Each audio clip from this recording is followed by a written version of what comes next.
1960, 70களில் வெளியான பல குடும்ப திரைப்படங்களில் வில்லன்கள் உறவினர்களிடமிருந்து சொத்துக்களை அபகரிக்க சம்பந்தப்பட்டவரை கொடுமைப்படுத்தும் காட்சிகளும் கொலை செய்யும் காட்சிகளும் இடம்பெற்றிருக்கும்.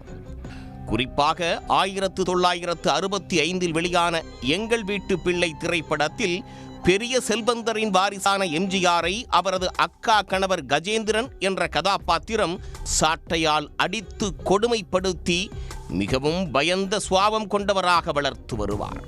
சொத்து முழுவதையும் அபகரிக்க ஒரு அடிமை போலவே கஜேந்திரன் நடத்துவார். ரஜினிகாந்த் நடித்த அதிசய பிறவி திரைப்படத்தில் சொத்தை அபகரிக்க நடக்கும் கொடுமைகளும் அதற்கு பழிவாங்கும் படலமும் கதையின் முக்கிய அங்கமாக இருக்கும். இந்த திரைப்படத்தில் ரஜினிகாந்த் 2 வேடங்களில் நடித்திருப்பார். அதில் ஒரு கதாபாத்திரமான பலு தனது பணக்கார தந்தை இறந்த பிறகு சித்தப்பா சின்னசாமி மற்றும் அவரது குடும்பத்தினரால் கடுமையாக வஞ்சிக்கப்படுவார். பலுவின் சொத்துக்களை அபகரிக்க நினைக்கும் அவரது உறவினர்கள் அவரை ஒரு அடிமை போல நடத்தி மிரட்டி ஏமாற்றுவார்கள்.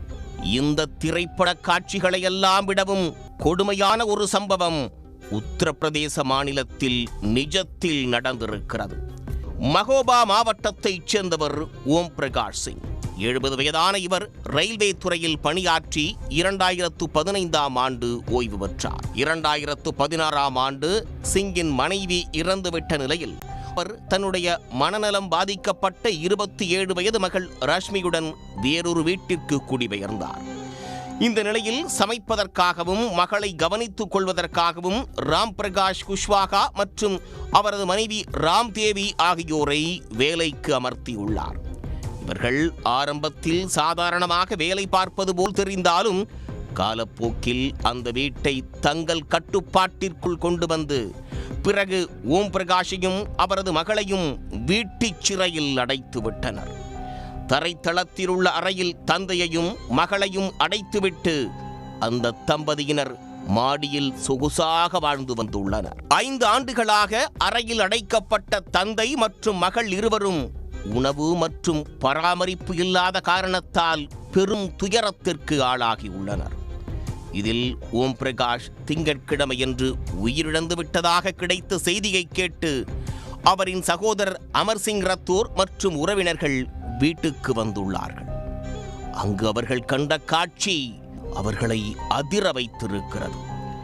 ஓம் பிரகாஷ் மெலிந்து எலும்பு கூடாக கிடந்திருக்கிறார். அதேபோல் இளம்பெண் ரஷ்மியும் நிர்வாண நிலையில் எலும்பு கூடாக உயிருக்கு போராடியபடி கிடந்துள்ளார். பார்ப்பதற்கு அவர் 80 வயதான மூதாட்டியைப் போல எலும்பும் தோலுமாக இருப்பதைக் கண்டு உறவினர்கள் வேதனை அடைந்தனர். இதற்கு காரணம் வேலைக்கார தம்பதியின் சொத்தின் மீதான பேராசைதான் என்றும், நாங்கள் எனது சகோதரரை சந்திக்க வந்த போதெல்லாம் அவருக்கு உங்களை சந்திக்க விருப்பம் இல்லை என்று கூறி இந்த தம்பதியினரே எங்களை சந்திக்க விடாமல் தடுத்து விட்டனர் என்றும், இவர்கள் சொத்தை அபகரிப்பதற்காக எனது சகோதரருக்கும் அவரின் மகளுக்கும் உணவளிக்காமல் அறையில் அடைத்து கொன்றுவிட்டதாகவும் அமர் சிங் கூறியிருந்தார். இச்சம்பவம் தொடர்பாக அமர் சிங் போலீசாருக்கு தகவல் அளித்துள்ளார். சம்பவ இடத்திற்கு வந்த போலீசார் உயிரிழந்த ஓம் பிரகாஷையும் அவரது மகளையும் மீட்டிருக்கிறார்கள். சொத்தை அபகரிக்கும் நோக்கில் தந்தை மகளை சித்திரவதை செய்து வந்த வேலைக்கார தம்பதி மீது வழக்கு பதிவு செய்த போலீசார் தீவிர விசாரணை மேற்கொண்டு வருகின்றனர்.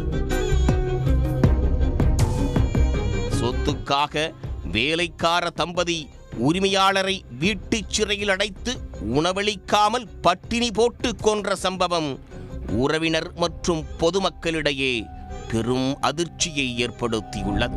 உடனுக்குடன் செய்திகளை தெரிந்து கொள்ள சன் நியூஸ் பெல் ஐகானை கிளிக் பண்ணுங்க.